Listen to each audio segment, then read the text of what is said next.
Hello guys, మనకి ఈరోజు England సిరీస్కి సంబంధించి మన ఇండియా స్క్వాడ్ని అనౌన్స్ చేశారు కదా. అయితే దీంట్లో మొత్తం చూసుకుంటే 18 మెంబర్స్ స్క్వాడ్ని అనౌన్స్ చేశారు. అయితే మరి దాని తర్వాత ఇక్కడ కొంతమంది సీనియర్స్ ప్లేయర్స్ని కూడా పక్కన పెట్టేసి కొంతమంది యంగ్స్టర్స్కి ఛాన్స్ ఇచ్చారనమాట. అయితే ఆ సీనియర్స్ ప్లేయర్స్లో చూసుకుంటే ఒక 4 ప్లేయర్స్. సో మరి ఆ 4 ఎందుకు పక్కన పెట్టారు అనే దాని గురించి క్లియర్గా మాట్లాడదాం. అయితే ఆ ఫస్ట్ 4 లిస్ట్లో కనుక ఒకసారి చూసుకుంటే మనకి షమి, శ్రేయస్ అయ్యర్, సర్ఫరాజ్ ఖాన్, దాని తర్వాత అక్షర్ పటేల్. సో మరి అక్షర్ పటేల్ గురించి చూద్దాం. సో ఫస్ట్ అక్షర్ పటేల్ చూసుకుంటే మనకి అక్కడ ఇంగ్లాండ్లో ఉండేది మరి పేస్ కనుకూలిచ్చే పిచ్చెస్ కాబట్టి సో మరి అక్షర్ పటేల్ని కొంచెం వెనక పెట్టారంటే అది ఓకే. ఎందుకంటే ఆల్రెడీ మనకి వాషింగ్టన్ సుందర్, కుల్దీప్ యాదవ్, జడేజా, సో ఇలా ముగ్గురిని పక్కన పెట్టేసి మరి మనకి అక్షర్ పటేల్ని తీసుకోవడం అనేది కొంచెం కష్టమే. సో కాబట్టి అక్షర్ పటేల్ది ఓకే అని చెప్పొచ్చు. అయితే దాని తర్వాత మరి సర్ఫరాజ్ ఖాన్. సో మరి సర్ఫరాజ్ ఖాన్ చూసుకుంటే దాదాపు ఒక 10 కేజీలు తగ్గాడు. సో దాంతోపాటు ప్రాక్టీస్ చూసుకుంటే మార్నింగ్, ఈవినింగ్ 2 సెషన్లో కూడా ప్రాక్టీస్ చేస్తూ ఉన్నాడు, ఏది ఇంగ్లాండ్ సిరీస్ కోసం అని చెప్పేసి. సో మరి అంత భీకరమైన ప్రాక్టీస్ చేస్తూ ఉన్నాడు. దాని తర్వాత అయినా సరే ఈరోజు అతన్ని పిక్ చేసుకుంది లేదు. సో అతని ప్లేస్లో మరి అతను కాదని చెప్పేసి కూడా సాయి సుదర్శన్కి ఛాన్స్ ఇచ్చారు.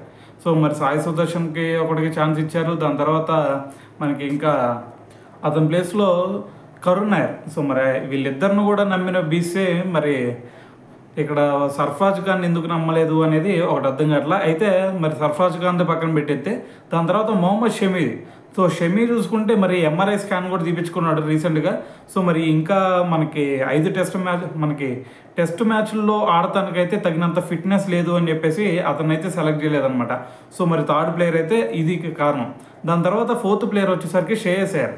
సో మరి శ్రేయస్ అయ్యర్ని ఎందుకు పిక్ చేయలేదో కూడా అర్థం కాదు. ఎందుకంటే మనకి ఐపీఎల్లో చూసుకున్నా, లేదు అంటే మొన్న రంజీ ట్రోఫీలో చూసుకున్నా సరే ఎక్సలెంట్ పర్ఫార్మెన్స్ ఇచ్చాడు.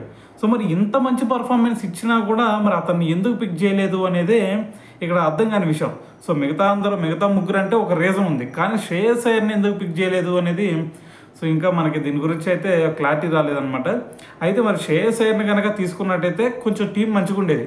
ఎందుకంటే ఆ 4th పొజిషన్ ఏదైతే ఉందో సో మరి ఒక సీనియర్ అన్న ఉండాలి. మనకి ఇప్పుడు అనౌన్స్ చేసిన టీం మొత్తంలో చూసుకుంటే ఒక జడేజా తప్ప మిగతా అందరూ కూడా మరి అంత ఎక్స్పీరియన్స్ ఎవరికి కూడా లేదు.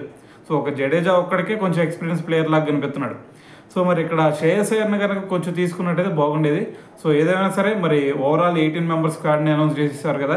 సో ఈ 4 మరి మొండి చూపు చూపించిందని చెప్పొచ్చు బీసీఏ. సో ఏదైనా సరే మరి ఈ స్క్వాడ్ని చూసిన తర్వాత మరి మీరేమనుకుంటున్నారు? మరి ఇంగ్లాండ్ వెళ్ళి ట్రోఫీ కొట్టగలుగుతారా లేదా? సో దీని గురించి మీరేమనుకుంటున్నారా అనేది కింద కామెంట్ చేయండి.